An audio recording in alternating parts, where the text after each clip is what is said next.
and more than 90% of new vehicle sales by 2035, or 2.5 million. In addition, TINA considered the charging needs of medium and heavy duty vehicles like transit buses and school buses, delivery vehicles and long haul trucks, as well as electric micromobility such as e-scooters and e-bikes. But when we put all these ZEV projections together in June of 2021, many felt that these ZEV goals were unrealistically high. But let's think about how the landscape has changed since then. This year, the Oregon Department of Environmental Quality plans to adopt California's Advanced Clean Cars 2 rule, and that will require about 1/3 of new cars delivered for sale to be ZEVs by model year 2026, about 2/3 to be ZEVs by model year 2030, and 100% of new light-duty vehicles sold to be ZEVs by 2035. These are all higher than the Oregon statutory goals that guided the TINA analysis. In addition, the Department of Environmental Quality has already adopted the Advanced Clean Truck rules, and those require vehicle manufacturers to deliver increasing percentages of ZEV trucks to Oregon for sales starting in model year 2025, trucks ranging from pickup trucks to delivery vehicles through long-haul tractors.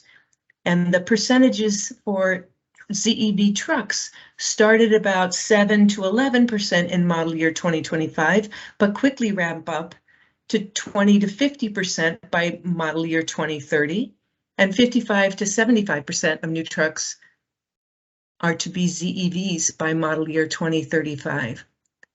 So TINA's goals, ZEV goals, are more realistic today than when we completed the study, and they are probably still below what regulatory requirements would be. These goals are supported by massive investments by OEMs in ZEV and battery manufacturing, many new ZEV models, heightened competition, and new ambitions. For example, Hertz Rental Cars' goal to have 1/4 of its global cars for lease to be ZEVs by 2024. So next slide. The TINA analysis shows an extraordinary need for large-scale rapid increases in ZEV charging infrastructure in the near term and the long term, 5-fold by 2025, 44-fold by 2035. And the new landscape only solidifies these needs and makes them more urgent to ensure Oregon's transition to transportation electrification. Plus, we get to benefit from 2 key pieces of federal legislation, the Infrastructure Investment and Jobs Act and the Inflation Reduction Act, which offers billions of dollars in funding, different types of tax incentives, and programmatic support for transportation electrification, including infrastructure investment. Utilities, ODOT and other state agencies, and EV infrastructure providers and OEMs, some all new to the game, are stepping up. But importantly, 2 of TINA's conclusions that there are rural and urban charging deserts and that public funding needs to prioritize investments in areas less attractive to the private sector remain guiding principles for ODOT's work. Next slide. As we've started to undertake some additional work in 2022 to work towards this implementation focus, we made some minor refinements to more logically and consistently distribute EV chargers geographically, and corrected one use case with a mathematical error. So we've posted an updated version of TINA on the webpage. The conclusions and the takeaways remain the same, and the changes have only been made in the light-duty charging scenarios. All graphics and text have now been updated to reflect these changes. And we wanted to alert you to these updates. We've already been working with the investor-owned utilities, sharing updated TINA projections as they prepare their transportation electrification plans, because Oregon's Public Utility Commission is having IOUs, the investor-owned utilities, rely on TINA to set upper bounds on charging investment. Next slide. So we've got 2 complementary efforts underway, TINA and NEVI. As many of you know, the Infrastructure Investment and Jobs Act created a $5 billion formula program to invest in fast charging along U.S. interstates, called the National Electric Vehicle Infrastructure Program, or NEVI. The goal of the federal program is to build out a seamless national network of public EV charging that's reliable, convenient, affordable, and equitable. And state departments of transportation receive funding by formula and are required to use it to build out highly prescriptive fast charging stations on federally approved EV alternative fuel corridors. To gain access to the funding, each state's required to develop a 5-year state plan and must update these plans annually to qualify for the next year's funding allotment. Oregon's state plan was just approved this month. You can find it on ODOT's NEVI webpage. And the state plan emphasizes long-term stakeholder engagement and seeks to ensure that at least 40% of the benefits accrue to disadvantaged communities.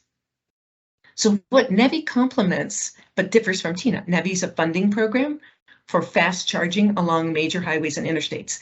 TINA is the needs analysis and sets the North Star for how much charging infrastructure investment is needed, of what type and when, to meet state goals. So the NEVI state plan and the NEVI funding will help us move closer to meeting TINA goals for one use case, corridor charging, especially, enabling us to deploy needed fast chargers on highways throughout Oregon over the next 5 years. But TINA will also continue to highlight the gaps in the corridor charging that will remain, even with this extraordinary investment provided by NEVI, as well as gaps in other charging use cases. So let's go to the next slide. We'll just go through a high level of what's coming to Oregon. We've got $65 million over 5 years. 52 million is from federal funding and 20% is non-federal match, resulting in 65 million. The first million will have about first year we'll have about 10 million to invest, including match. The second year it goes up to about 13 million, including match. It's important to note that NEVI requires and authorizes funds to be spent on several different types of activity, not just charging infrastructure investment. These include the development phase activities, such as the state plans that ODOT must prepare annually to get approval for funds, and stakeholder engagement and community outreach to achieve Justice 40 goals. Of course, the EV chargers and installations, but also targeted operating cost support and maintenance over 5 years to ensure reliability, mapping, analysis, and modeling, and signage. Next slide. As we've developed the first installment of the NEVI state plan, ODOT sought to engage with a broad array of stakeholders in a lot of different ways, and this slide sort of portrays all those different ways. But we will continue to engage with stakeholders throughout the 5-year program. It is a marathon, not a sprint. This slide shows ways that we've reached out to groups to date, and if you haven't gone to our webpage and checked it out, please do so. Take our surveys. If you're interested in becoming a site host, EV charging station site host, let us know. We'll share that with the private sector partners that we work with. Use our interactive map and show us where you'd like to see charging. So we've conducted webinars and targeted outreach and listening sessions, given presentations, had one-on-one meetings, and we're going to continue to do that over the next 5 years. But we continue to need and seek your input, especially as we go into the next exciting phase of conducting regional workshops along each year's targeted corridors and aim to identify benefits of highest value to each region over the next 5 years. Next slide. So what are our goals for NEVI? We have 11 EV alternative fuel corridors in Oregon that crisscross the state. NEVI requires that you spend your money to develop EV alternative fuel corridors before you can spend it on anything else. So we're aiming in the first 3.5 years to fully build out these complete corridors at a time, meeting the federal guidelines and sometimes exceeding those, but ensuring that all 11 alternative fuel corridors are fully built out.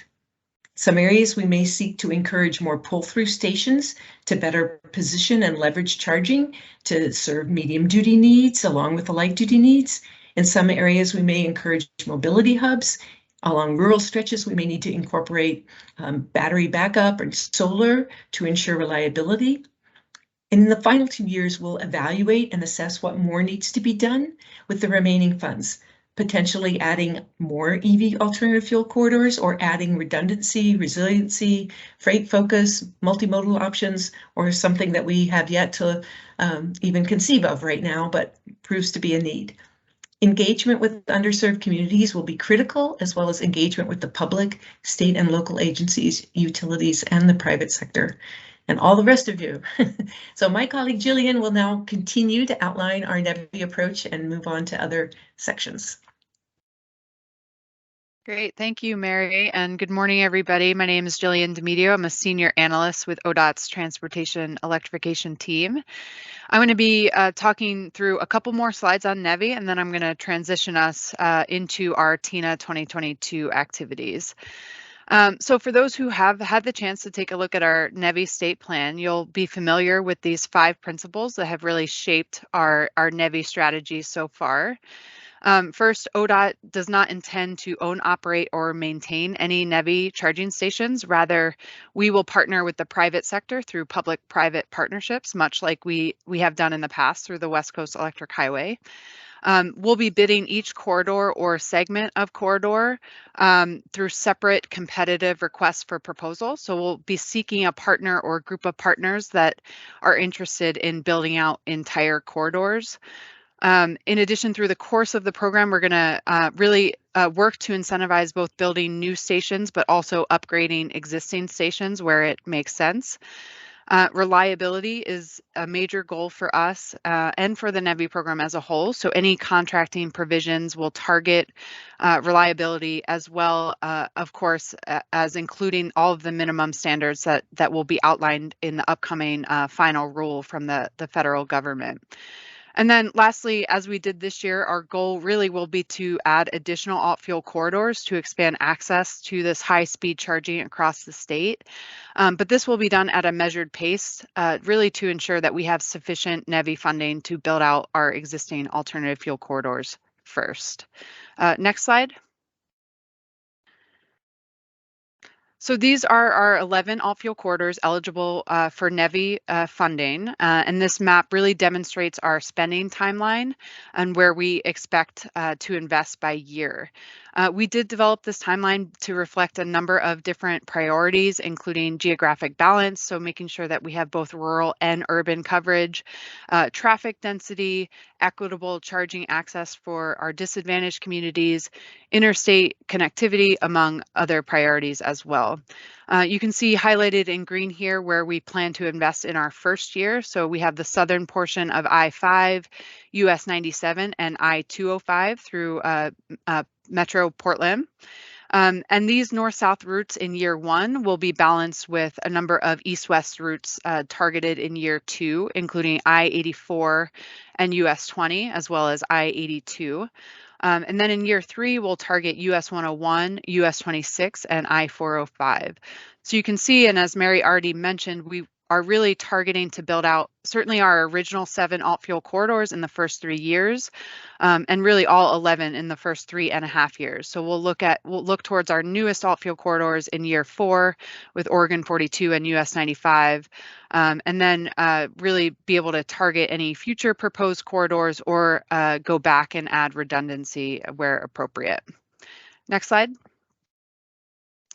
So I'm sure at this point, many of you are familiar with President Biden's Justice 40 initiative.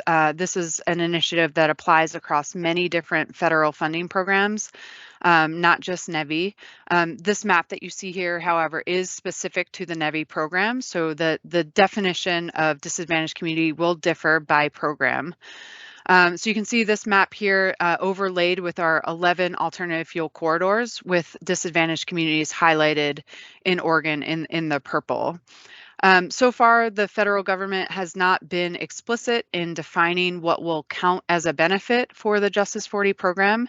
Rather, they do offer a number of examples, which you can see listed on this slide, but really strongly encourage extensive outreach with our communities to better understand which benefits matter most to them and how we can best track those benefits and make sure that we're making progress toward our goals. So we'll be doing this as part of our regional workshops that we'll be hosting along each corridor as we approach corridor build out. So for our first year corridors, which I've already mentioned, I-5, 97, and 205, we'll be looking to host regional workshops later this year or in early next year. And that is really where we'll start to target defining Justice 40 for the NEVI program. Next slide. So in terms of what's next for NEVI, right now we're still awaiting a finalized rule on the minimum standards and specifications that will really guide the NEVI program. There was a proposed rulemaking that was published in the early summer and final comments due by the end of August. And we don't know yet when a final rule will be published, but we do hope it is relatively soon so we can get moving on our NEVI spending. But in the meantime, we are doing a number of things to prepare for our NEVI strategy. The first is that we have enrolled our first year corridors into the statewide transportation investment plan, which is a requirement for us to do that before we obligate and spend any NEVI dollars. We're also working internally with our Office of Innovative Funding on a process for this public-private partnership model that we'll be pursuing and getting started on drafting our RFPs for first year corridors. And then lastly, as I mentioned, we're starting to think about the shape and format of our regional workshops, which I mentioned will take place in the next several months coming up. Next slide. So I'm going to switch gears a little bit away from NEVI now and go back to our TINA study, or really our follow-up to TINA, which we're calling TINA 2022. And our activities for TINA 2022 really reflect ODOT's commitment to facilitate charging infrastructure and ZEV adoption across all modes of transportation. Many of you know, I think, that we followed up TINA with a study on the other zero-emission vehicle or hydrogen fuel cell vehicles to really understand how the fueling infrastructure needs for hydrogen will impact our decision making and how Oregon can best prepare for the arrival of these vehicles. In addition, we're also in the midst of a study on electric micromobility. And then lastly, we're working on a ZEV charging infrastructure deployment strategy, which will offer best practices in design and deployment, as well as a number of tools that will be available on our website to really help local planners with their decision making. I'll just talk a little bit about some of these tools or these two tools. The first is what we're calling the TINA dashboard. This is basically our TINA modeling that has been put into a user-friendly format that allows users to manipulate some of the assumptions from TINA and also see all of our charging infrastructure needs by year and also by geographic boundary, including down to the census tract level. So we really think that one will be super helpful to local decision makers. And in addition, we're really excited to launch in the coming months an interactive mapping tool as well, which will overlay all of our TINA charging estimates with other data layers that will hopefully be helpful to decision makers, such as multi-unit dwelling density, rental unit density, disadvantaged communities, etc. So we'll go into a bit more detail on these efforts in some upcoming slides. Next slide. So first, our hydrogen pathway study. This was a direct follow-up to TINA, and it really meant to consider an additional scenario where a portion of all the ZEVs in Oregon are met not just with battery electric vehicles, but with a portion of fuel cell EVs as well. So the goal of the study was to inform efforts in Oregon so that we can be better prepared for this potential fleet of hydrogen cars, trucks, and buses. Our study consisted of 6 sections. It included an overview of the hydrogen landscape in Oregon and regionally. We looked at an inventory of all the commercially available fuel cell EVs in the light, medium, and heavy duty markets. We built on the modeling from Tina to estimate a potential number of fuel cell EVs in Oregon, and then estimated the fueling infrastructure and investment required to support this modeled scenario. We included a brief discussion of Oregon-specific considerations for a statewide hydrogen strategy. And lastly, the study concluded with phased recommendations or next steps to really prepare Oregon for the arrival of fuel cell EVs. We did have a stakeholder engagement process like we did with Tina. We had a diverse 13-member stakeholder advisory group that met a couple times throughout the course of the study and was able to provide some input. And we finalized the study and published it back in April 2022. So for those who are interested, it is now available on our website, along with an executive summary and a one-page summary of all of our study recommendations. Next slide. So similarly, we're also in the midst of another follow-up study, this one on electric micromobility, really in recognition of the importance of this transportation mode and its surging popularity, not only in Oregon, but globally as well. So the purpose of this study is really to better understand the sector as a whole. This is a use case that has its own unique barriers and benefits. And ultimately, what we hope is that we'll come away with a number of actionable strategies that will really help promote this sector's growth in Oregon. We kicked off the study back in the spring with a couple of stakeholder listening sessions. And we'll certainly be using the findings from those sessions to inform study recommendations. And the study includes an overview of the electric micromobility as a whole, looking at the industry in Oregon and beyond. There is a discussion specifically on promoting equity in this space, a discussion on the benefits of adoption and some of the major barriers, and then lastly, some actionable strategies to promote sector growth. So we do have a draft of this study now, and we're hoping to publish it on our website in the coming months. So please stay tuned for that. And with that, I'm going to kick it over to our colleague and consultant, Ben Shapiro with RMI. Great, thank you, Jillian, and good morning, everyone. As Jillian just noted, my name is Ben Shapiro. I'm with RMI, and our team, along with the Kittleson team, has been helping to develop the TINA studies and the NEVI strategy and many of the initiatives that have been discussed thus far. In the next few slides, I'm going to take you through some of the details around what we're putting together for the light-duty zero-emission vehicle deployment strategy. So at a high level, you can see on this slide, there are a handful of different pieces that this will include. The first here, annual infrastructure needs, and by that we really mean the number of charging ports required. If you recall, or some will, the TINA study used 5-year milestones, so 2020, 25, and so forth, through 2035. In this deployment strategy, we're going to articulate in some higher level of granularity what the annual needs look like.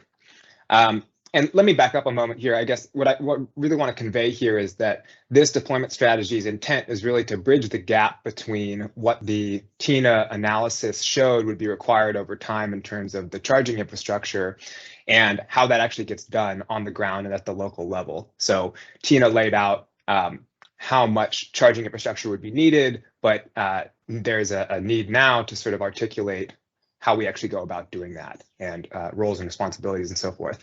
So one component, as I mentioned here, the annual infrastructure needs laying out in more detail. Another piece that we're going to focus on is what we're calling best practices in design and deployment. And this is really trying to describe if you're developing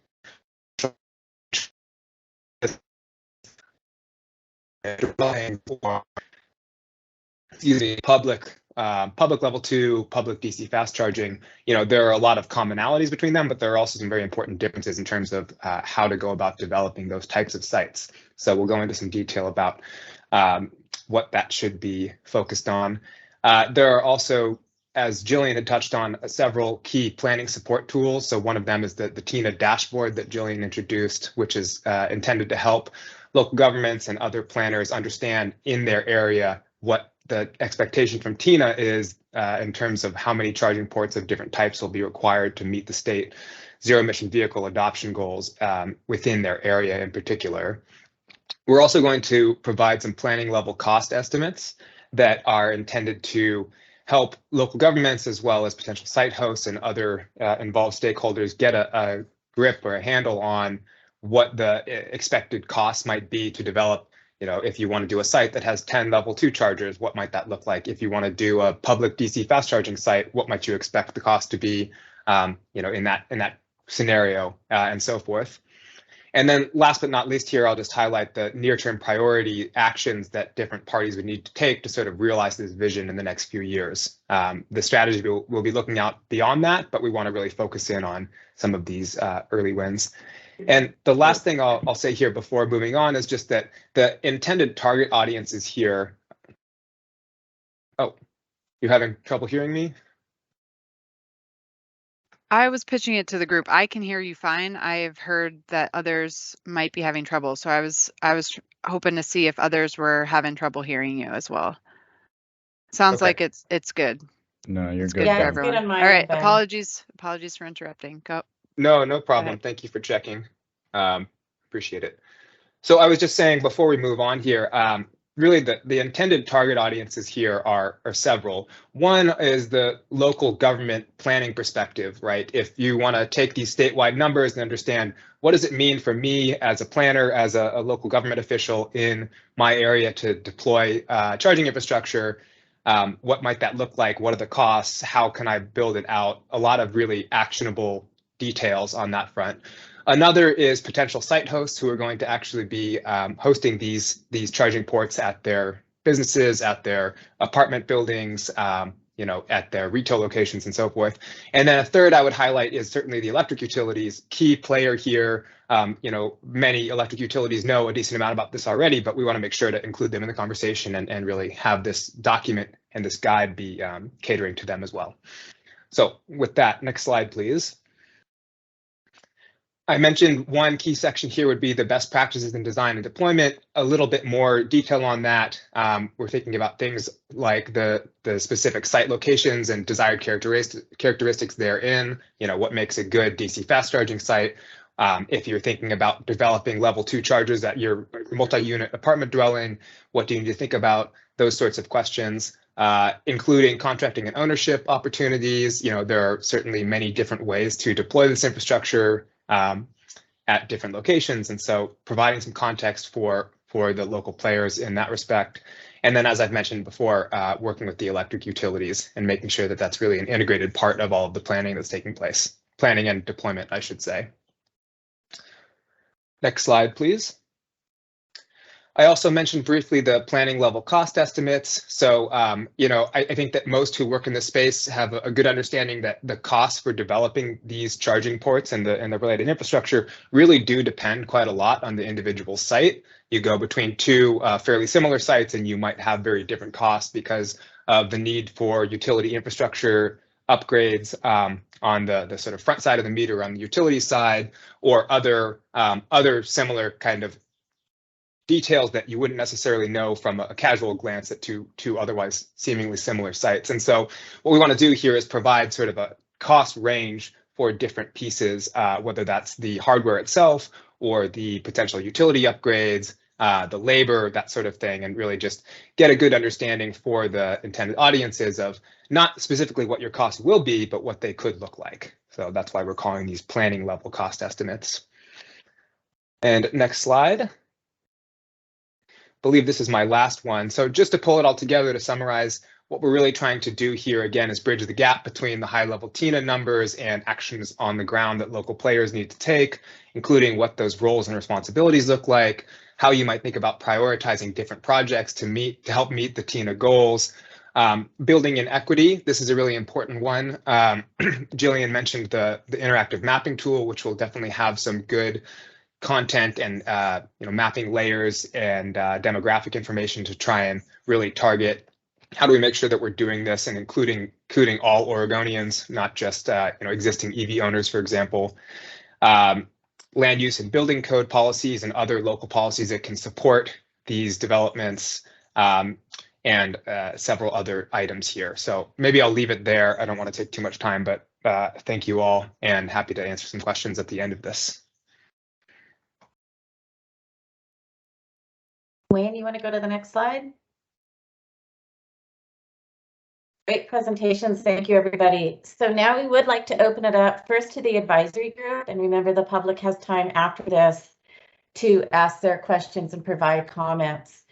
So probably Mary, Ben, and Jillian, if you want to turn your cameras on to help respond to questions, that would be great. And so we do have kind of this big global question, but we also have 3 in the chat that I thought we could address first, and then we'll go on to this question. And so one of the questions is from Alan, who's on the advisory committee. We know that NEVI will help us build out a great network of fast charging for mostly highway travel, but the reality, most of us have a smaller geographic area that we travel to on a daily basis.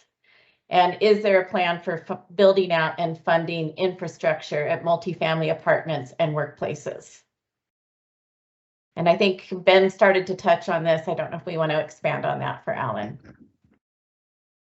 I mean, I can start us off here and just mention that ODOT, in addition to NEVI, is planning to launch next year a level 2 charging rebate that will fund level 2 charging stations at public charging sites as well as multi-unit dwellings. So we are hoping to get, Alan, at your exact question and concern. We agree that there is a huge need there. Currently, workplace charging will not be eligible for this rebate, but we definitely have our sights on that for future rounds of funding. For this first round, we are just going to be focusing on public level 2 and multi-unit dwelling charging. Perfect. Thank you, Jillian. And we have 2 questions on NEVI. We don't want to go too far down the NEVI rabbit hole today because this is really about Tina and advancing that project. But there was a question about the criteria for selecting partners, and will corridors be listed and RFPs made available for each corridor? Mary, that's probably your question. Yeah, the first one was, can you just repeat the first one? Absolutely. Criteria for selecting partners. So, we are, as Jillian outlined there, we're sort of still in all the internal processes of both getting the funding and getting everything kind of set up so that we can issue requests for proposals. We have not identified all of the different criteria for selecting partners, but we are going to be listening and responding to the strong voice of EV drivers who have urged us to work with experienced partners who have a deep pockets is probably the wrong word, but who have deep experience and staying power.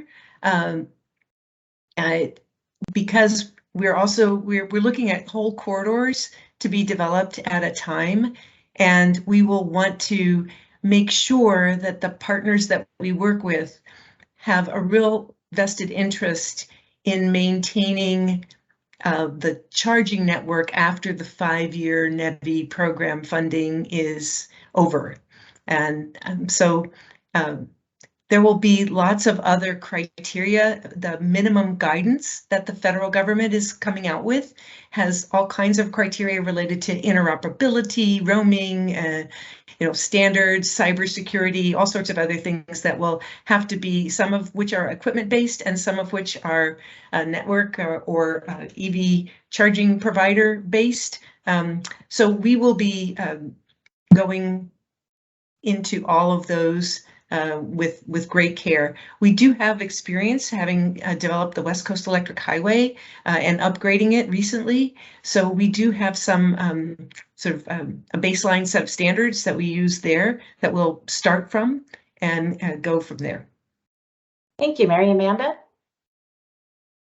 Yeah, so I actually wanted to circle back to the previous question discussion that was had. And I think, Wendy, to some of your points in terms of TINA is really the holistic look of what do we need as a state. And, you know, to some of Mary's earlier points of like how many chargers we need over a very short time period, it's a boatload, official term here. And so we all have to be figuring out ways we work together. And I want to say one of our key partners is utilities. I've noted there's a couple of our utility partners that have in the chat pointed out programs that they have for investments. And that's absolutely key. So it is not just obviously ODOT in this space. You know, we work really closely with our Department of Energy, with Department of Environmental Quality, our private partners, our utilities, and it takes all of us to kind of do this work and do it together. So NEVI is one component. And I want to just say within NEVI, and I think was kind of said earlier, in each and every funding program that we're looking at, we're trying to integrate the TINA findings and lean into those as best as we can. And so, for example, trying to see how we might be able to future capacity chargers in there that can serve medium duty, for example, and thinking about site design to allow through pull through in locations where we can, and some of those kinds of things to not just get at the light duty side, but get at some of the medium duty. And then adding the outlets so that the micromobility can charge as well. And so in each area, I don't think it's always as blinded as, oh, we're only doing light vehicles and only in this way. I think there's ways that we can blend some of these funding programs to support multiple TINA findings. And that's really, I think, what we're trying to do through and across these things. And medium and heavy duty is a big deal. We've talked a lot about light duty. We do see the need for this. We are talking to a lot of partners and trying to identify those opportunities to really go after some major federal grants and get some of these things built and see how we do this. So it does take that multifaceted approach. Just wanted to emphasize that. So thank you. Thanks, Amanda. So again, this is the time for the advisory group to weigh in, really focusing on what Ben provided in his presentation. So how can the guidance for TINA be best tailored to support your efforts towards advancing EV infrastructure? So as we're developing this plan, what are some key things we need to be thinking about? Encouraging you to raise your hands, ask questions about TINA. It was so comprehensive, nobody has anything to say. Ben, did you have some particular questions you'd like to get feedback on in terms of implementation?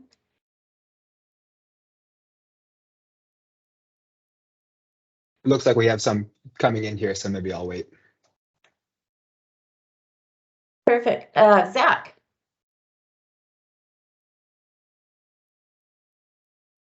Oh. Hold on, Zach. Can you hear me? Yeah, there we go. Okay, great.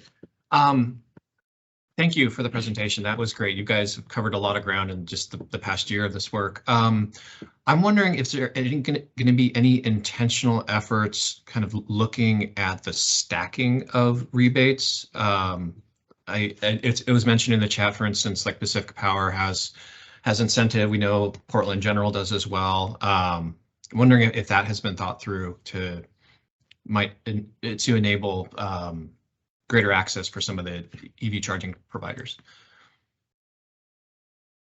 I can jump in here. Thank you, Zach. It's a great question. Absolutely, yeah. We're planning to allow stacking of our rebate with any other utility incentives or other incentives that are out there. I know many programs, and ours as well, will have a cap at 75% of project costs, but we're planning to design it so that you can go above that to get up to 100 if you stack with other rebates. You can't go over 100% of project costs, but you can get up to 100 if you stack with other utility rebates. So yeah, thank you for the question. Thanks. Thank you. Charlie? Oh, thanks. And thanks for all the hard work that you guys have done on this. And I really like the direction. One of the things I was going to point out kind of for future planning, and you alluded to it in a few of the sections, was for the very rural, I think maybe even like doesn't touch it at some of the locations we have back east here. But the infrastructure available to some of these corridors is so minimal. I did hear you talk a little bit about what it might look like to have, you know, battery storage or on-site solar, but those kind of things, and making sure that there is, you know, support both, you know, financially, you know, as those corridors are developed, but also in the planning phase, making sure, you know, we have one area that's a real prime location on the corridor. And if we put in kind of the standard charger as has been envisioned, it would increase the community's usage or demand by like 4 times what's there in that small town. So it's really remarkable how much you know, how much there would be in those kind of locations. So flexibility around that and planning around that as we roll into those would be, I think, useful. I think that's great. Take that into consideration in writing our EV charging infrastructure deployment strategy, but for sure we will want to take all those things into consideration as we start to look corridor by corridor at where realistically is going to make sense to try and put in charging, and what different spiffs we need to do for each different corridor. You know, I don't envision these being cookie cutter. I don't envision all stations along a corridor looking exactly identical. You know, if we can find funding, you know, if we need to have a microgrid, we can do that. If we need to work with certain types of equipment that can use 240 volt power, I'm sorry, AC power as opposed to 3-phase DC power. You know, if we can make it work with battery storage and other things, we'll do our best. We recognize that there are a lot of different unique needs, and we will need to be able to customize, and that's part of what we hope to hear and get out of the regional workshops. Not just you know, not limiting it to benefits, but sort of what is it that you want out of transportation electrification in your area? What are the challenges? What are the things that we need to make sure we're aware of, and you know, maximize and minimize? Thank you. Thank you. And I see a couple of people have put some questions in on the chat, and I apologize. I don't know who Easy Stop. I don't know their name, but we are prioritizing the advisory committee right now, but I promise we have time at the end. If we have time just after this to address your questions. So this is an advisory group meeting. That's how it was advertised. So we do want to hear from our advisory group first. And so I know I think we have Greg and Philip on the call. We have Kate and Hannah. Do you have any comments related to TINA and how it can best support your efforts and some of the tools and implementation strategies?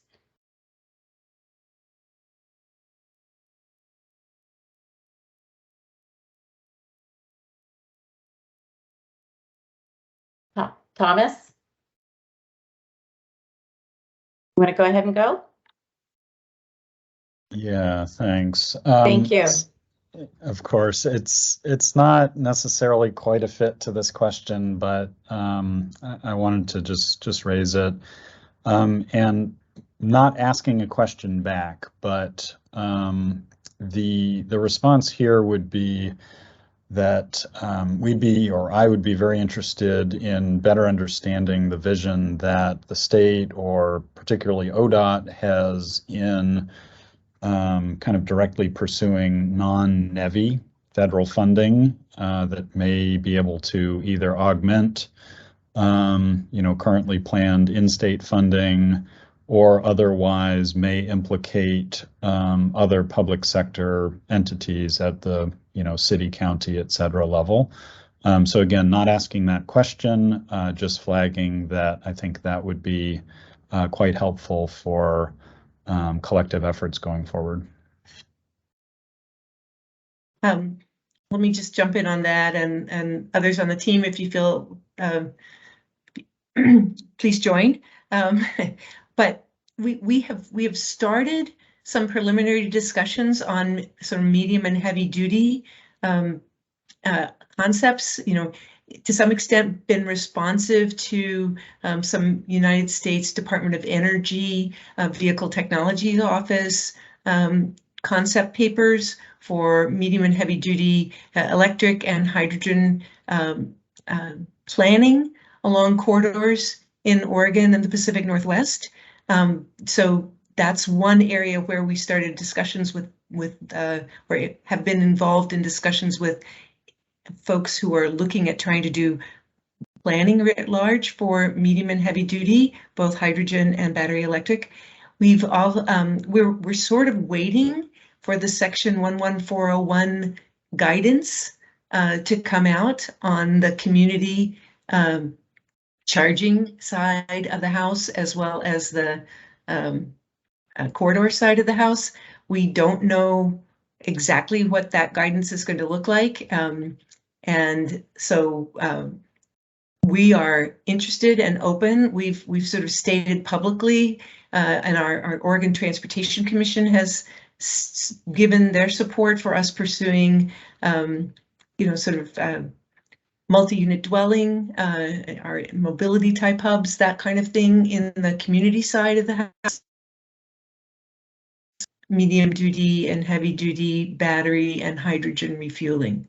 So we're on record as saying those are things that we're interested in. We haven't initiated this outreach because we're reaching out to just yet. And we've also been pretty preoccupied with the work that we're doing right now. So we haven't had bandwidth to go there, but we're interested and open and welcome suggestions and ideas and partnerships. Happy to hear thoughts.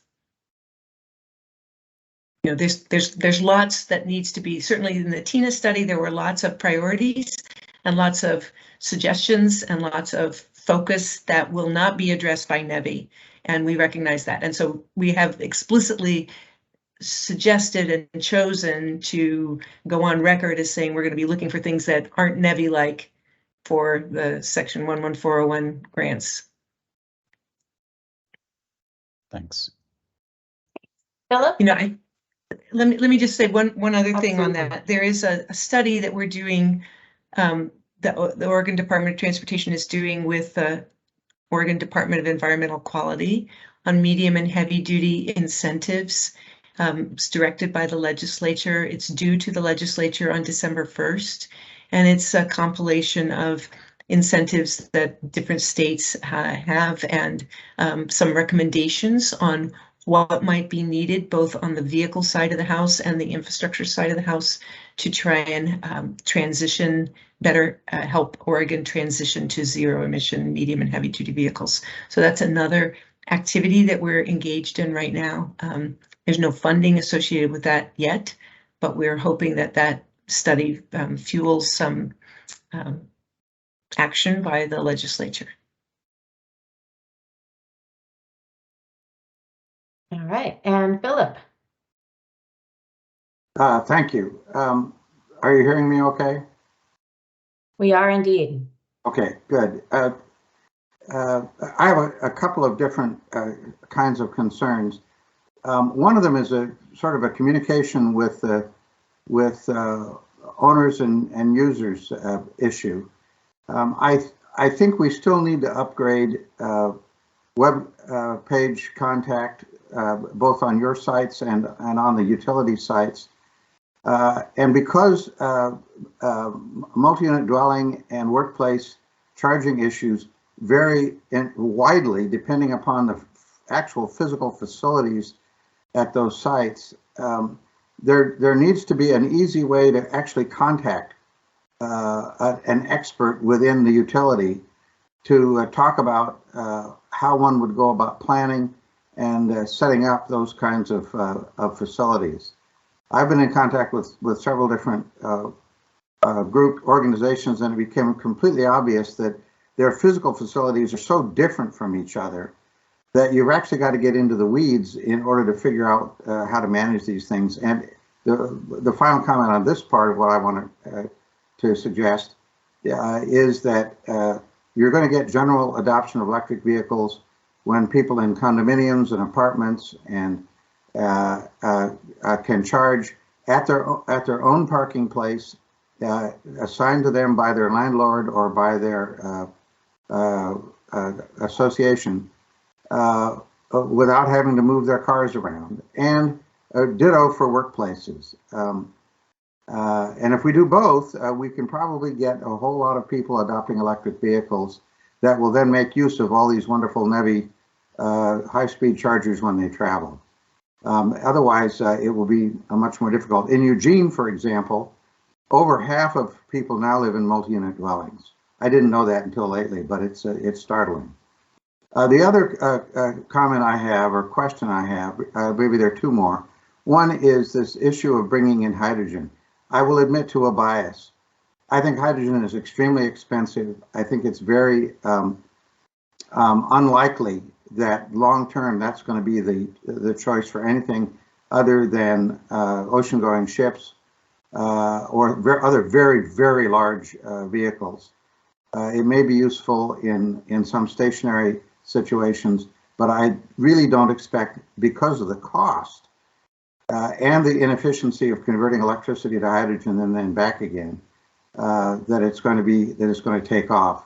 The green eyeshade people are going to electrify before they do go to hydrogen.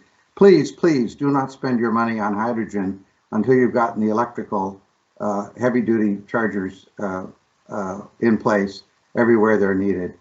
And of course, you're not going to use them for passenger cars at all, for the reasons I've already stated. Again, I admit to a bias. I think it's valid. I think it's scientifically sound. And it scares me when I see that you're talking about spending money on hydrogen. When you could, for the same money, you could put in a number of high-speed electrical charging systems.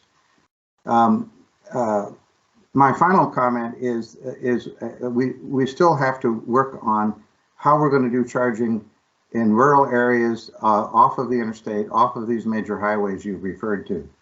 That's going to be critical in order to get adoption, especially in the rural parts of the state. And as farmers learn about the value of electrification of their farms, they're going to want to switch off of diesel because they're going to save piles of money by not using diesel and switching to electricity. But that means they're going to have adequate DC fast charging when they're away from their farm on our multitudinous rural roads and rural highways in the southern part of the state and other places. Those are my three comments. I don't, a response would be great. I don't necessarily expect one today, but I think that these are absolutely critical things in addition to the wonderful things you've already told us you're working on. Thank you. Thank you, Philip. Mary, Jillian, do you want to follow up? You know, I didn't hear a question there. I just thank you for your comments. I think, you know, we're definitely considering all of the types of perspectives that you've offered. You know, in terms of hydrogen, we're looking at where hydrogen is most economical, and it's really in those harder to decarbonize transportation sectors. Where battery electric is not a viable option right now. As you know, we need to transition all modes of transportation as quickly as possible. So that's sort of the lens that we're using at you know, in our hydrogen work. I'll also add that, you know, the Inflation Reduction Act includes a hydrogen production credit, as well as lots of other hydrogen incentives. So it's a nascent industry. Costs are high right now, but there's a lot of federal investment moving into hydrogen that are going to bring costs down. And so that's just a couple comments in reply. But again, we thank you for your perspective. And more to come. Thank you, Hannah. And my concern about communication, that probably is a key to making the transition for MUDs and workplace. And Ben, correct if I'm wrong, but I think the TINA implementation plan can have some guidance on the communication aspect of it. If I interpret communication correctly, what we're really trying to do is lay out for something like multi-unit dwellings that you've mentioned, what are the particular considerations there? And I think that very much could include how do you message, good signage, education and outreach, those sorts of things. So assuming I'm interpreting that correctly, then yes, I think that's very much the component here.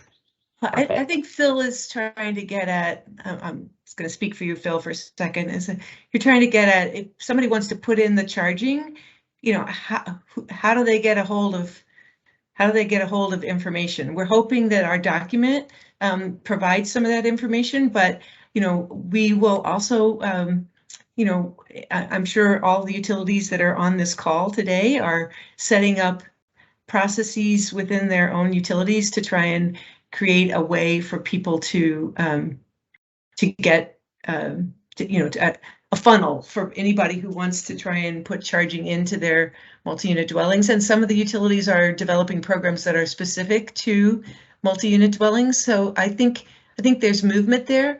Fourth is also a partner on this TINA effort right now. They're right now focused mostly on the micromobility portion of our post TINA 2022 effort, but we are in lots of discussions with Fourth about future proposals that they're doing on workplace charging and also on trying to create communications for and outreach for multi-unit dwellings. They are one of the ones that we also have indicated support for a United States Department of Energy Vehicle Technologies Office grant to try and move the needle on homeowners associations and property managers and just communicating and providing more information. So there's a lot that's going on that isn't highlighted here, but your point is well taken. I absolutely recognize that people need to know who do I go to and where do I get information. And that's one of the things that we're trying to do with the CEV charging infrastructure deployment strategy. And maybe what we'll have is a little section that says call your utility and puts links into how you get in touch with all your utilities. Great, thanks. Hannah, thanks for your patience. Yeah, of course, and thank you. So I'm Hannah Morrison, and I'm just wanted to say I'm attending on behalf of Anchored Fish. So I just wanted to start by saying that we've already found TINA really useful. We've used it to help provide context to some of our projects already and kind of make the case for why we need to move forward with some of our public charging infrastructure. So kind of the next step, I think that our projects are kind of in sync. Our next step is to really not just argue that we need to make this happen, but to kind of figure out how to implement. So I'm really excited to hear about this interactive mapping tool. So I was hoping to maybe get a little bit more information on it. I think that, it could really help us differentiate where different chargers need to go and what types of chargers, as we have, the city of Portland has several projects with electrification. We're looking at kind of public charging in the right of way, mostly focused on level 2 there. We're looking at multi-unit dwellings. So I think that could be a really valuable tool to help us make sure that we're directing those public funds to areas, that really have those private sector gaps and where we can get the best outcomes on environmental and equity issues. So yeah, I'd love to learn a little bit more about that. I'd also be curious within that interactive mapping tool to learn more about the different layers that you mentioned you were going to kind of layer on top, like the multi-unit density and renters. I don't know if you're aware, but the Bureau of Planning and Sustainability has kind of a similar map that it would be interesting to kind of compare some of those layers and the outcomes that we're trying to get to.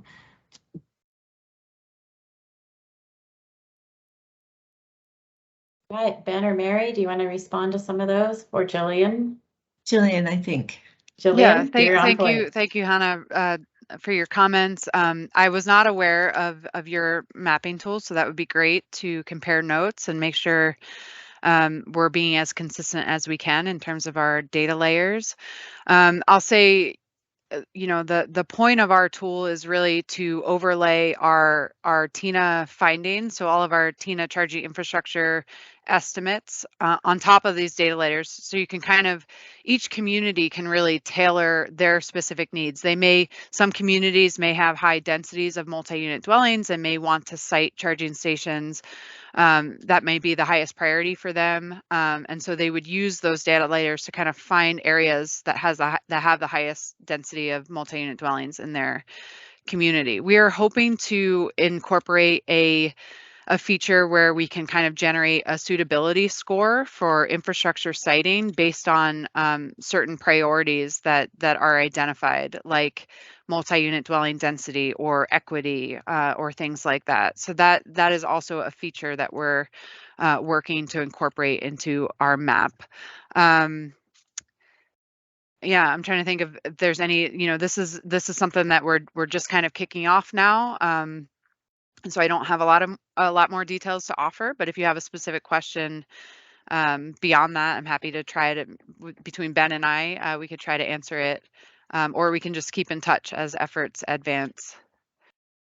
Yeah, I think that answers my questions. And yeah, I'd love to keep in touch, and I can share that BPS map with you all as well. That'd be great. Thank you. Thank you. Thank you.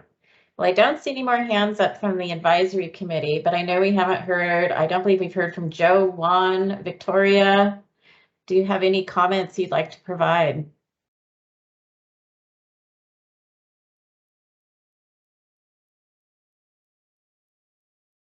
Raise your hand, speak up. Greg, perfect, thank you. Yeah, Greg Alderson with Portland General Electric.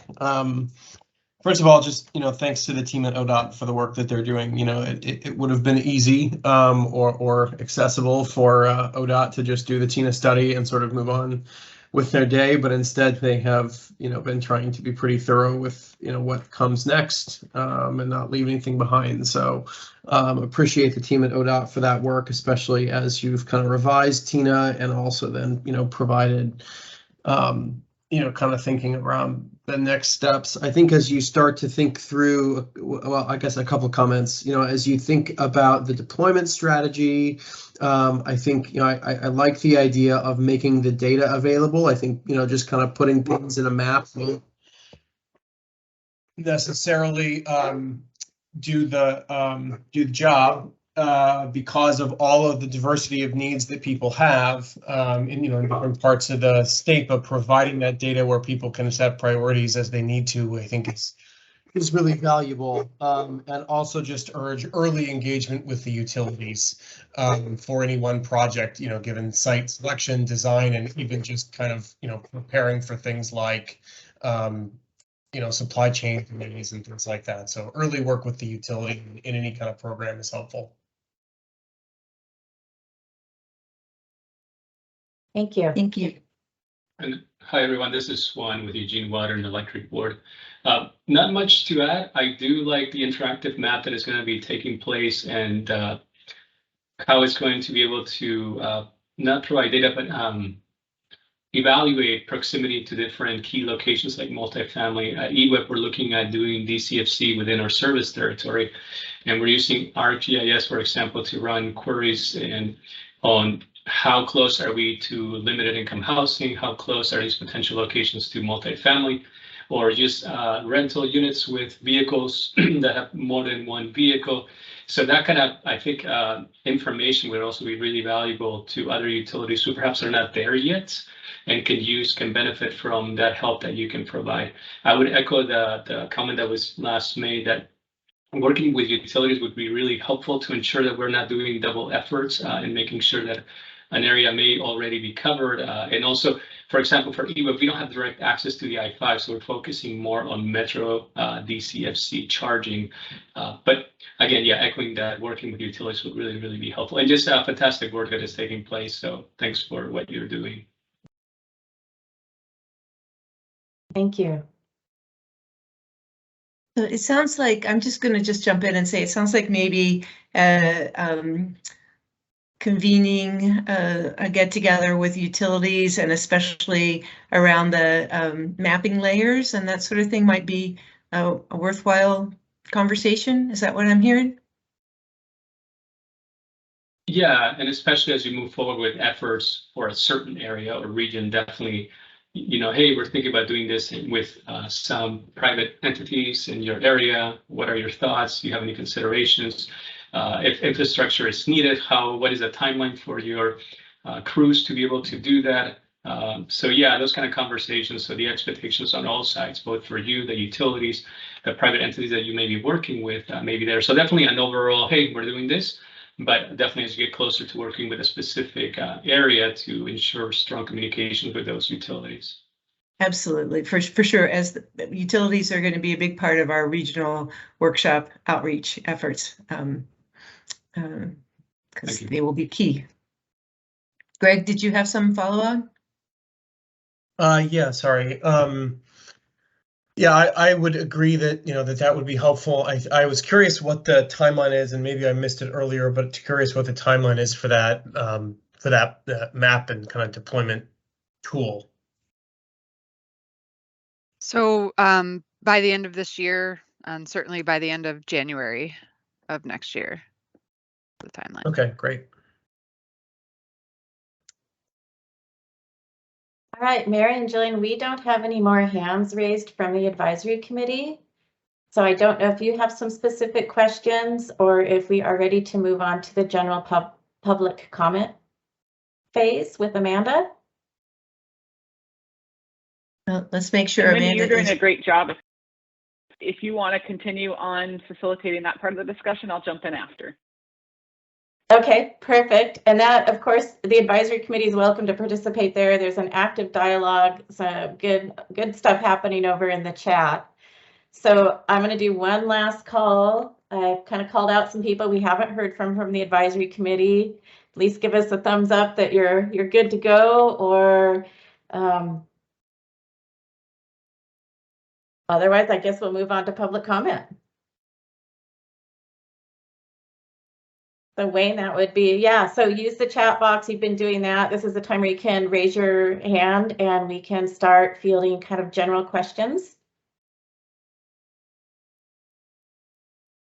Wendy, do you want to start going through some of the, Yeah. I think Chris and Wayne, I think, are monitoring the chat. I don't know if we can summarize some of the common themes that we might need to address. Yeah, so an early question was related to NEVI, and that was the number of charging stations in the first 2 years, if we had an estimated on that. So there's a couple of NEVI questions, but if we want to stick to Tina, we have a good one about why not have a portal of infrastructure companies to register for helping with multi-unit and people who want to be site hosts. So kind of an open registration to connect people and companies. As just a suggestion, not really a question there, but just sharing that out to the group. Yeah, we haven't quite gotten to the point yet of how we're going to share the information that people raised their hands on our website, and did we on our web page, when you indicate that you might be interested in being a site host, we ask if it's okay for us to share that information. And so good suggestion that we try and sooner rather than later start putting that out in some kind of public forum so that any EV charging infrastructure provider or networking company that's interested in finding sites can access those folks. So that's a good suggestion. We can follow up on something like that. I think that's a great idea. I mean, that was sort of the idea of asking people to raise their hands to see if they like to be site hosts, is so that we could share it with those who are interested in building sites. So good suggestion. Another question we have is from John Beard. Aurora is a small city about 1.5 miles from I-5. They fall outside the federal program guidelines. Do they need to wait until the level 2 rebate program starts, or are there more immediate ways they can start getting charging stations? Okay, well, I'll jump in here before Jillian does and say, make sure you talk to your utility. So, reach out to your utility because they may have some programs right away. Yeah, that was going to be my answer as well. A lot of the utilities, as we've already heard, have great incentive programs already in place. So that would be a first step. Certainly. Right now, the way our program is designed is that if you incur costs prior to the program effective date, it will not be an eligible project. So you will need to wait until the program is launched in order to be eligible for our ODOT's rebate.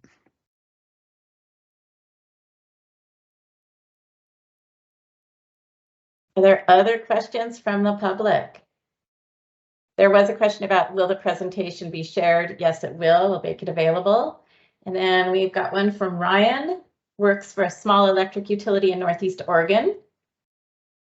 I believe I think you meant concerned about the challenges of fast chargers. And a single fast charge can approach 5% of our entire system load. So developing infrastructure to handle a significant number of fast chargers is beyond their budget constraints. So today, most EV charging needs can be met with level 2 chargers at night or during work hours. So I think just again, kind of this balancing the fast chargers with the level 2 chargers. Are there plans to encourage this with more level 2 charging, such as infrastructure at places like hotels? Yeah, I think that's exactly what our level 2 rebate is trying to get at. There's a high need for all types of EV chargers across all use cases, and we certainly recognize that. NEVI is just one part of our portfolio, so we will definitely be pursuing and encouraging the deployment of level 2 charging infrastructure across the state as well. And I would also encourage you all to reach out to the Department of Energy. They have grid resilience funding and other types of funding that are included in the Infrastructure Investment and Jobs Act, but that go directly to the Department of Energy.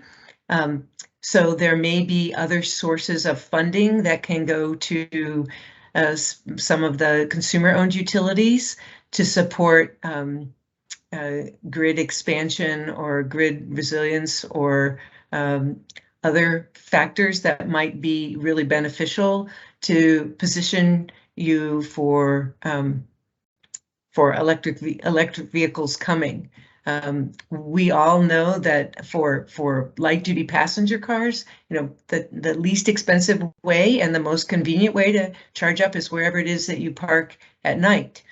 And so those applications are often best served by level 2 charging or level 1 charging, but more often level 2 charging, where multi-unit dwellings are. And if people don't have parking spaces, then you need to look at other avenues, but you can have level 2 in the right of way on utility poles, on light poles where there's already electrical coming. And so we recognize, and the TINA study absolutely, if you just look at the numbers of level 2 chargers versus DC fast chargers in the TINA study, that's the preponderance of what's needed out there. Also in workplace, anytime that there is longer dwell times, that's where level 2 is going to be much more appropriate.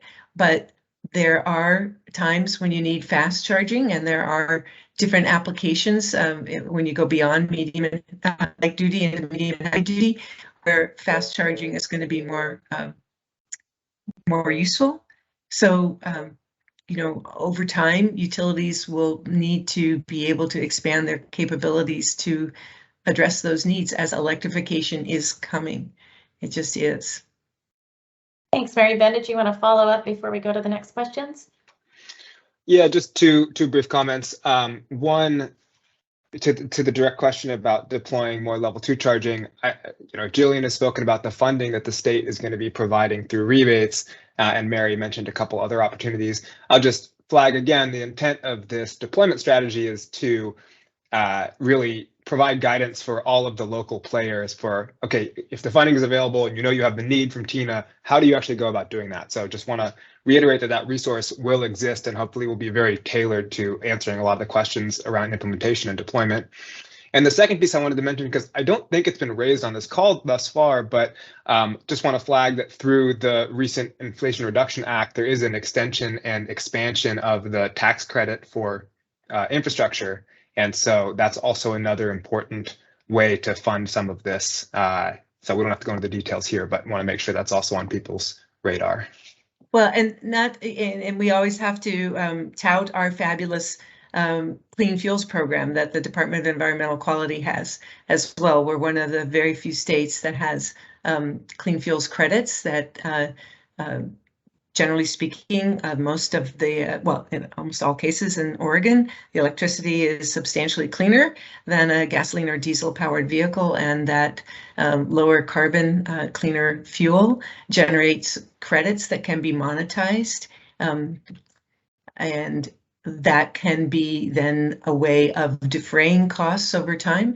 The Department of Environmental Quality, I think there's some people on the line here who can supplement this, but they just adopted an expansion of the Clean Fuels program, and some of those expansions broaden the mix of recipients who can benefit from advanced crediting, whereby you would be advanced, what is expected to be the usage over several years up front, and you have those several years to pay it back plus 1 or 2 or something like that. And so that can also be a really substantial way to defray costs going forward. It won't address the utility side upgrades that might be needed, but again, that funding can be used by the utility for a variety of purposes. So, and I do believe that between the two acts, there are a variety of programs and supports that we have yet to all understand that will benefit the electric capacity. Thanks, Mary. That's kind of a good segue into the next question. Is Eastern Oregon is interested in solar production to support fast charging or charging in general. What's the state's plan for solar production? I don't know who gets that question. Jillian. Well, we've touched on the fact that we are open to and looking into innovative technologies that we will be that can be paired with some of the fast chargers, specifically those that are deployed in areas that may have capacity constraints. So solar and energy storage are two of those technologies. So we're not going to be necessarily looking into grid scale, utility scale solar systems to support EV charging, but certainly when it's paired with a site at a specific site to support and help manage some of the impacts to the grid, that is something that we're looking at including in our NEVI funding and NEVI program. There are solar powered level 2 and not high capacity, but 50 kilowatt solar powered chargers. You need to pair that with battery backup or trickle grid or something like that to make sure that they aren't depleted. But I don't know if Greg Alderson wants to address it. I mean, PGE and NextEra Energy just are doing a hybrid battery, solar, and hydrogen, I believe it is, big generation facility that my understanding is that the two entities are teaming up on that. And there may be there are more and more new entrants coming into the marketplace, and getting investment financing for solar power has been around for a while and is pretty well known. So there are lots of good ways to try and advance more solar. We are not the Department of Energy. We are the Department of Transportation, and so we will work with the Department of Energy, and we have reached out to the Department of Energy and have discussed pilots and concepts for trying to come up with microgrids or other resiliency mechanisms that we can use. Reliability is key. I don't think we've emphasized reliability in NEVI, but reliability period for the market is critical. And so, you know,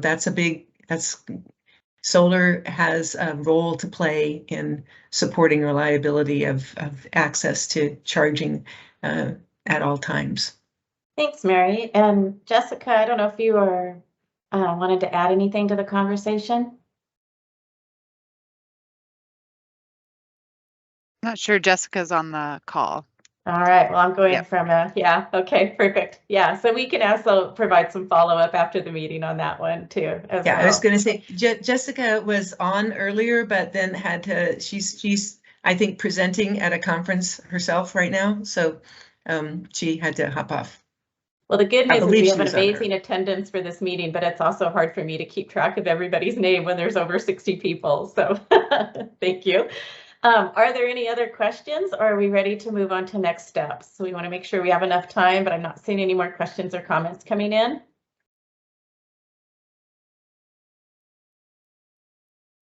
Yeah, and we will try and go through also the questions that came in through the chat and trying to come up with FAQs that we'll post on the website. Maybe someone else is going to say that. I'll hand it back over to Amanda. All right, thanks. Well, first of all, just again, want to thank folks for participating today. We did some talking at you, but we did a lot of listening to you as well. And that's really the purpose and the intent of the discussion today. So some of the responses you heard back, I think reflect we've done a lot of outreach and talked to a lot of folks and heard some similar themes. But I think hearing it from you and your words is just helping us to get it in our brains, kind of figure out how we can adjust and do some of this work. So thank you for your suggestions today, for your input and guidance. That's all really helpful as we continue to move forward into implementation. And as Greg said too, you know, it wasn't a one and done for us. We're continuing to try to carry this through and support this work. Today, you know, we really focused on the infrastructure component because that's a key point of what ODOT's role is as a state agency, is putting the charging infrastructure in place. But we're also a convener on the topic in general, and really recognize there's other components like cost and some of the programs that are available from other state agency partners like DEQ and others that really bring down the cost of purchasing electric vehicles, making them accessible in that way. You know, there's data and information and sharing out. I think there was some good discussion on that today as well, and making sure information is accessible to the public. We're pulling in that data and information and really using it. So there's many other components as we think about transportation electrification overall. This is an important one, but we are also kind of thinking broadly about that and trying to pull that in. So we look forward to continuing to convene conversations like this and really figure out how we collectively, all of us, can make electrification a reality here in the state of Oregon. So one of the things we'll be doing are what we'll call regional workshops. So as we're developing out some of the early corridors, we'll be going out within those communities and talking to folks more specifically about what are the issues, what are the opportunities there, what things can really make a difference for Justice 40, you know, beyond Jillian showed a map earlier, but let's get deep in that. What does that mean to communities? What are the benefits? What are the things we really need to consider there? So we want to make sure we're doing that in a really meaningful way. So those workshops will help with that. They'll help with understanding some of the constraints and some of those opportunities. So we'll be doing more of that. We plan on pulling this group back together. If you're still interested after our long conversation today, please join us again in December. We'll be putting that on the books and welcome you to come there. And then we'll be continuing to flesh things out into a, what does this look like on the ground, right? So we had a very, here's the needs. We had some ideas of rural versus urban. Now it's getting down to the brass tacks of where and how, and that real deployment strategy that we'll be putting out at the start of next year. So with that, just again, thank you for your time. I think staff contact information is available here. Yeah, here's Mary's contact information. So there's also the website that I put in the chat earlier that has a lot of the pieces that we talked about today and ability to communicate with us. So please keep the lines open. We really look forward to collaborating and working with you, and thank you so much for your participation today. Thank you, everyone. We will get all of this presentation posted on the website, and we'll follow up with frequently asked questions and email those out to attendees. So enjoy your extra half hour back today, and it was a pleasure. Yeah, and just make sure that people know to go to our webpage and sign up for the listserv if you want to make sure that you're made aware of things in future. All kinds of things, regional workshops and other information will be communicated by outreach that is generated through the listserv. So thank you. All right, everybody, have a good afternoon. Take care.